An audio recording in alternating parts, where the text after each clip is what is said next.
Today on ANN, in Brazil, Adventist students donate hair to help restore the self-esteem of women battling cancer. In Jamaica, a film festival breaks myths and connects young people with biblical truths. In the United States, physics students use music and dice to teach quantum concepts to local schools. 3 days to find food, 5 days to build a church.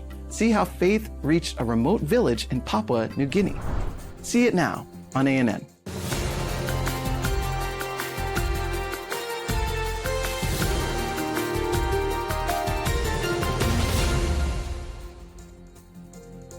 Students from Southern Adventist University in the U.S.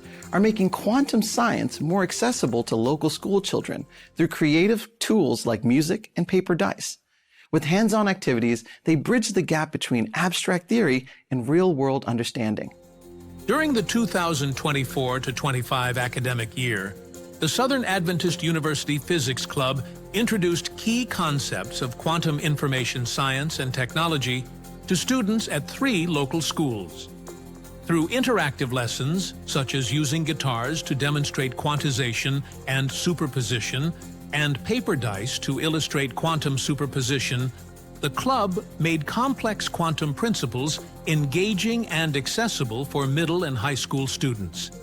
The Outreach Initiative, supported by an Outreach Award from the National Society of Physics students, aimed to inspire future interest and support workforce development in the growing fields of quantum computing and networking.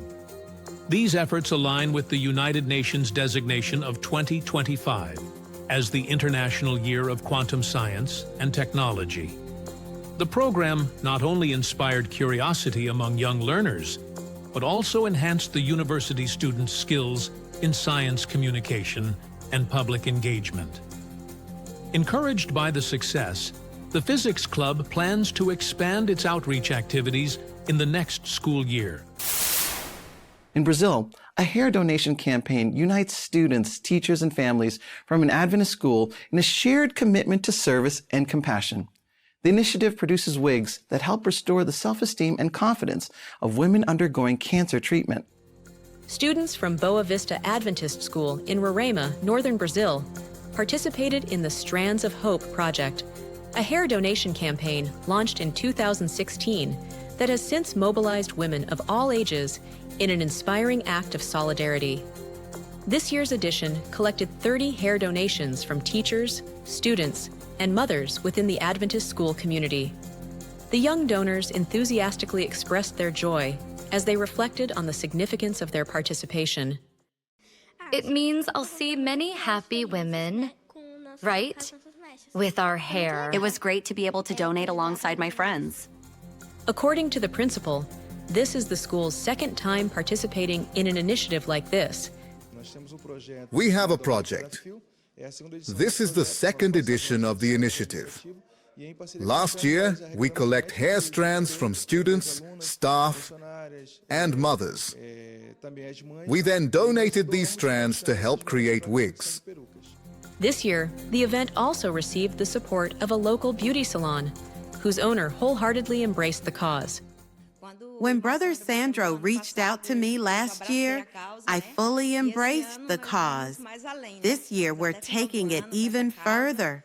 We're committed to seeing this through to the end of the year because we owe it to those who truly need these hair. All donations are sent to the Women's Humanitarian Support Center, an organization dedicated to assisting women diagnosed with cancer. Beyond collecting hair, the project fosters empathy and compassion among students, core values of the Adventist educational philosophy. This initiative not only reinforces the commitment to academic excellence, but also to nurturing conscientious, compassionate citizens dedicated to the well-being of others. According to UNESCO, over 129 million girls worldwide are out of school. In Southeast Asia, cultural norms, poverty, early marriage, and conflict continue to hinder girls' access to education. In response to these challenges, the Seventh-day Adventist Church in this region has launched a scholarship drive to support young girls in Adventist schools. To expand this effort, the Women's Ministries Department of the Southern Asia-Pacific Territory has proposed increasing women's devotional book sales to boost scholarship funding and expand the number of beneficiaries in 2025 and beyond. Half of the sales proceeds go to the fund. Over the past 4 years, many young girls have benefited from these scholarships. In 2024, 117 girls received financial assistance, allowing them to continue their education in an environment based on Christian values and spiritual growth. This initiative aligns with the Adventist Church's holistic mission, combining education, evangelism, and social upliftment to empower the next generation through knowledge and faith. In the South Pacific, hundreds of volunteers built a church in a remote village with no previous Adventist presence and served the community with essential supplies and practical training. In Papua New Guinea, the village of Regal, an isolated community where residents must travel up to 3 days to access basic goods, welcomed more than 300 volunteers who spent a week providing both spiritual and practical support through community service. Under the theme, Jesus is All I Need, the initiative marked the first time an Adventist church was established in the area. Built in just 5 days, the church was part of the Papua New Guinea for Christ campaign, funded by the Adventist Church in the South Pacific region. The church was officially inaugurated by Pastor Andrew Opus, president of the New Britain, New Ireland mission. The land for the church, and for a future pastor's house, was donated by the village chief, Herman Seneng, who, along with his family and clan, committed to joining the Adventist Church. They attended the first Sabbath service with the volunteer team at their camp. Beyond constructing the church, volunteers engaged in community outreach through health education, life skills training, and infrastructure development. 6 improved and ventilated pit toilets were built to serve the village, school, and aid post. Volunteers also distributed over 300 care packages filled with essential items such as soap, cooking oil, and clothing. The mission concluded with 1 baptism, and 6 more individuals expressed their desire to be baptized in the future. In Jamaica, Adventist hosts first film festival focused on faith and community. The event used short films to clarify Seventh-day Adventist doctrines, dispel myths, and engage new audiences with timeless truths. In Montego Bay, Jamaica, the Seventh-day Adventist Church held its first ever film festival and symposium, designed to spotlight the church's commitment to health, education, community outreach, and the proclamation of the 3 angels' message of Revelation 14. Nigel Koch, the event's main organizer, said the program focused on making biblical truths relatable, especially for youth. From 61 submissions, 21 entries were chosen in 3 categories: music and animation, short mobile films, and public service announcements. The short film Dead Yard by Shortwood Adventist Church won top honors for its thoughtful depiction of the state of the dead, challenging common misconceptions and reaffirming biblical doctrine. Plans are underway to make the festival an annual event, expand categories, and use film more broadly as a tool for evangelism. Koch encouraged participants to keep using their God-given talents to be beacons of hope in a world in need. Torrential rains have flooded large areas of eastern Australia, with rivers overflowing their banks and roads submerged, leaving thousands of people stranded. It is the highest rainfall recorded in the New South Wales region in 100 years. Due to the crisis, a team of 30 Adventist Community Services volunteers traveled to the mid-north coast to assist communities affected by the floods. The volunteers were divided into 3 teams to support operations in some of the areas hardest hit by the heavy rains. The initiative was launched following urgent requests from pastors in flood-affected regions. Traveling in a convoy of 6 vehicles, the volunteers brought donated supplies, including shovels, stretchers, diapers, food, and water. According to the latest updates from the State Emergency Service, floodwaters are gradually receding across much of New South Wales, particularly in the mid-north coast and Hunter regions. However, many communities remain isolated, and recovery efforts are only just beginning. Adventist churches in Kempsey and Terry have been actively involved from the start of the crisis, preparing food hampers, distributing essential supplies, and leading local cleanup teams. The Sanitarium Health Food Company has also contributed to the relief effort by donating 7 pallets of Weet-Bix, Up and Go, and So Good products. These will be delivered to churches in Taree, Huachope, and Kempsey. The volunteers emphasize the importance of being present not only in good times, but also in difficult moments, reflecting the Adventist Church as a community that loves, cares, and shows up when it matters most. Now, we head deep into the Ecuadorian Amazon, where the Adventist Church is preparing to reach over 60 remote indigenous communities. The Adventist gospel has made its way to the heart of the jungle, right here in the campus community. This location will serve as the central hub to connect with over 60 communities in the province of Pastaza.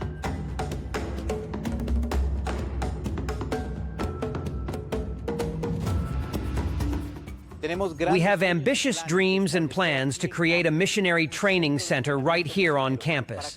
This center will not only train local brothers, but also welcome missionaries from our churches across the northern Ecuadorian mission who are eager to embark on a missionary adventure. Together, we aim to share the gospel with over 60 communities surrounding the Bobanaza River.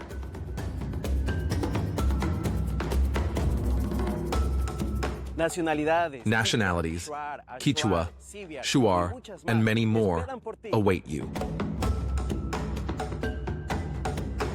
Caleb Mission. A life of purpose and a legacy that endures, sharing the good news of the gospel with the world. Nearly a year after his passing, ANN pays tribute to Marcio Basso Gomez, one of the program's early contributors. A dedicated communicator with a deep passion for the mission, his influence continues to be a foundational part of this journey. Marcio was born in Mogi das Cruzes, Brazil in 1977. From an early age, he dedicated his life to serving God with purpose.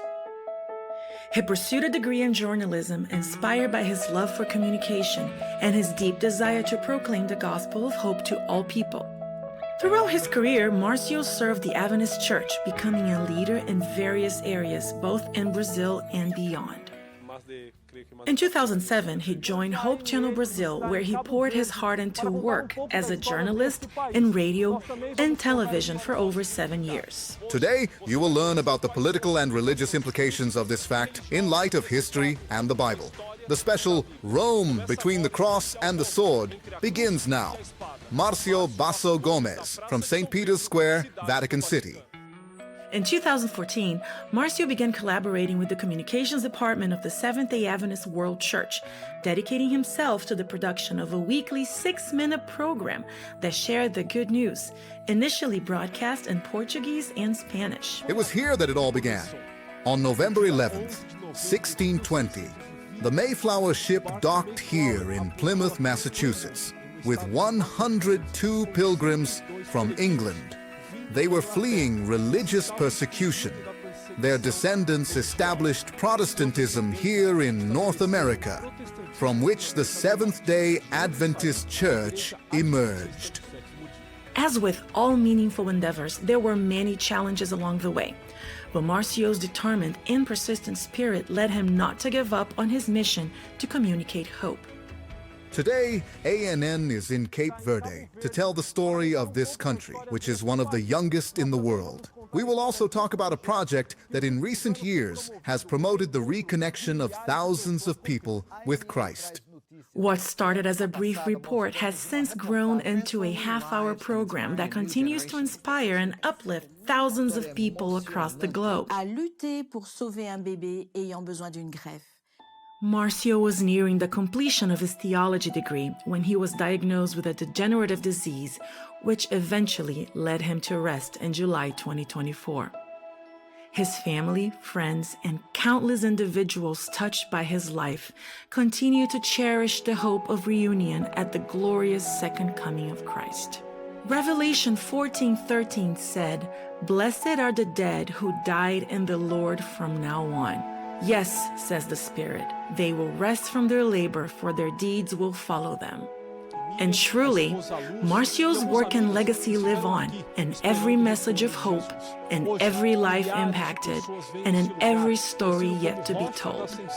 They have the same hope in their hearts. Jesus will return soon.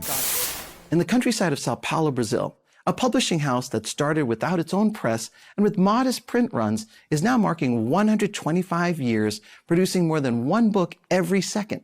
The Brazilian Publishing House, or CPB, is now one of the largest Christian printing operations in the world. What do 5 billion printed pages and 38 million books a year have in common? They all come from the same publishing house that began with improvised equipment, and now, 125 years later, is still printing more than paper.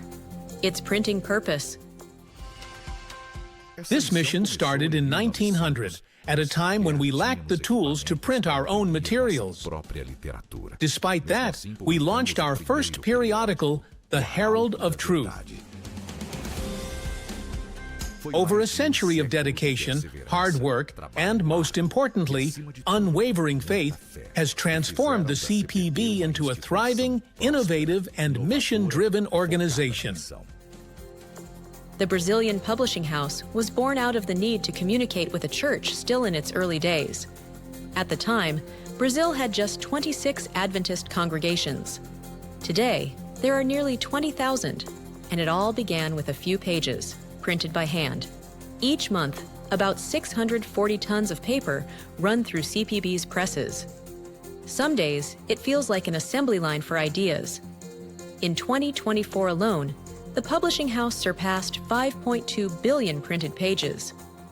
Over the last 5 years, the total has topped 25.5 billion, including books, magazines, Bibles, school materials, and devotional content. All of it printed in the city of Tatuí and delivered to schools, churches, bookstores, and individual readers. Here, the paper never stops. It's turned into literature that's meant to transform lives. In addition to missionary books, CPB also prints the materials that support the day-to-day life of the church. More than 800,000 Bible study guides every quarter, 3 million a year, plus around 3.5 million magazines for all ages and audiences. We also produce the Book of Books. For years, we have printed over 750,000 copies of the Holy Bible right here. We also offer materials designed to inspire and support the study of the Scripture.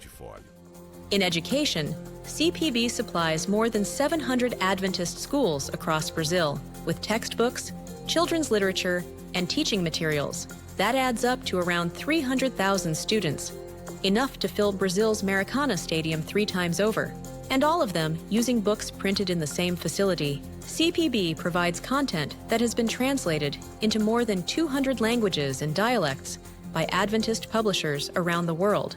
In recent years, technology has also become part of the equation. Today, CPB content reaches homes and classrooms through apps, e-commerce, digital learning platforms, and even trilingual systems used across South America. In a digital world, print still has its place. Behind it all, more than 600 professionals keep the operation running across 9 strategic departments. While many talk, this place prints. And behind every book is the belief that what's printed can change a thought, an idea, even a life path. Not every book changes a life, but the ones that do change it for good. That's what happened with Paulo Santos, a construction worker.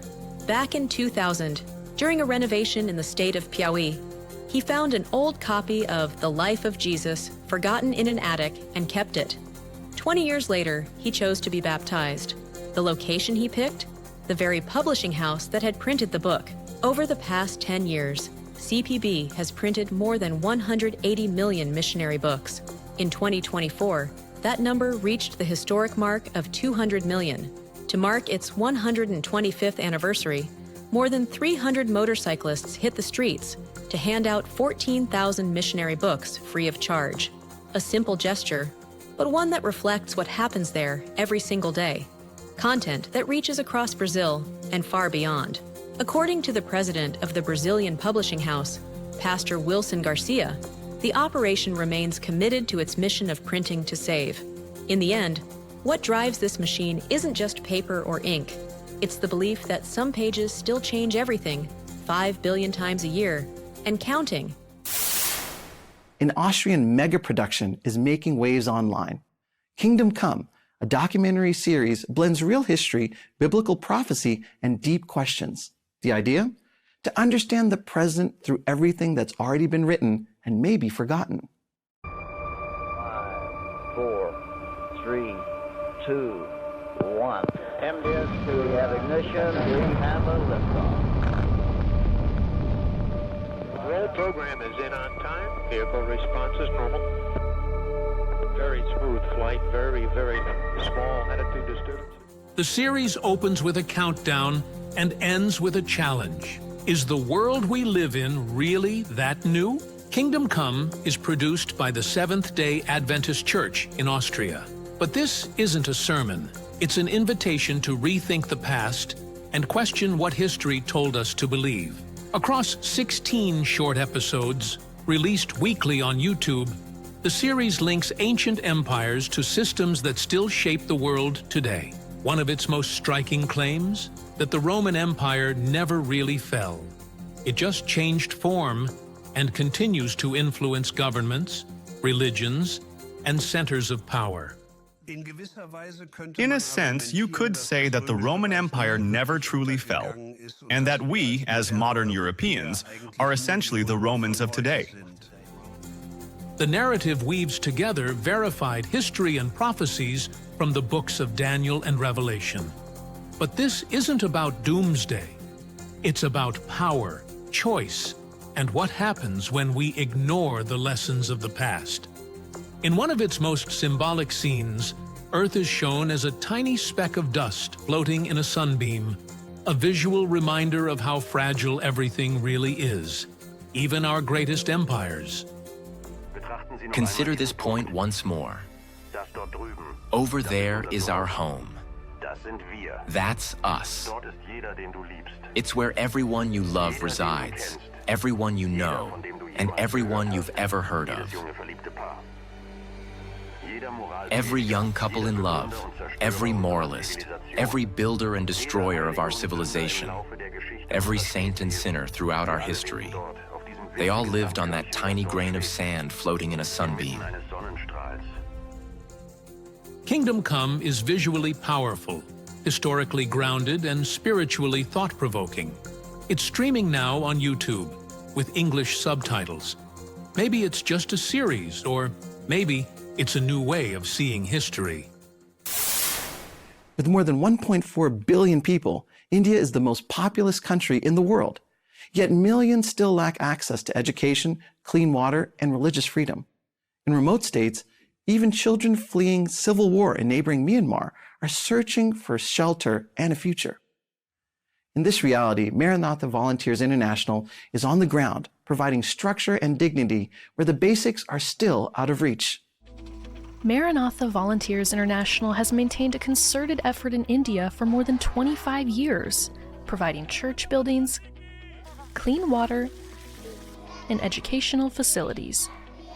And the trend continues in 2025. 3 churches are currently under construction in the states of Tamil Nadu and Meghalaya. Maranatha's water well team is maintaining existing wells across the country and drilling in Tamil Nadu, Andhra Pradesh, Tripura, and Mizoram. They've drilled 14 wells so far this year.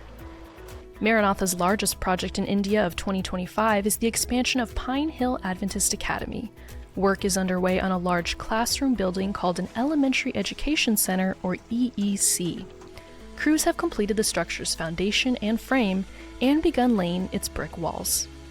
Pine Hill serves 350 students, grades kindergarten through 10. 35 of these children are refugees from the civil war in neighboring Myanmar. The EEC will include 10 classrooms surrounding a large auditorium. This additional learning space will allow the school to enroll hundreds more students, giving more kids a quality Christian education. Maranatha Volunteers International is a supporting ministry of the Seventh-day Adventist Church that mobilizes volunteers to build urgently needed structures around the world. Maranatha's big push for mission trips in India began in 1998 when the organization opened permanent offices in the country. Since then, Maranatha has steadily worked with the Seventh-day Adventist Church in India to complete more than 3,000 projects. That's it for this edition of ANN. To learn more about the Seventh-day Adventist Church, visit Adventist.org. And for more stories from around the world, go to Adventist.news. To see more stories like these, visit ANN.news. And now, we close with good news from the Bible. James 2:22 says, "You see that his faith and his actions were working together, and his faith was made complete by what he did." Thanks for watching. We'll see you next week, same time, right here on ANN.